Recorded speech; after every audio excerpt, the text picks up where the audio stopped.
ఏమనంటే 4వ వచనంలో చెప్పినట్లుగా వారు వదలుచు కఠోరమైన మాటలు పలుకుతారంట.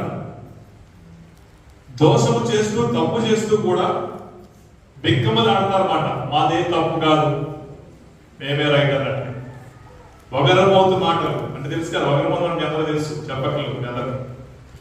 కఠినమైన మాటలు, వదలమవుతు మాటలు, మనిషిని బాధ పెట్టే మాటలు, ఒక మనిషికి అవమానం కలిగించే మాటలు, ఒక మనిషిని గాయపరిచే మాటలు వారు మాట్లాడతారంట. అలాంటి మాటలు మాట్లాడకూడదని దేవుడు చెబుతున్నాడు. వారు అనుకుంటారంట, అలాంటి మాట్లాడే వారు అనుకుంటారంట, అలా మాట్లాడిన వారు ఇలాగ అనుకుంటారంట, ఏమని?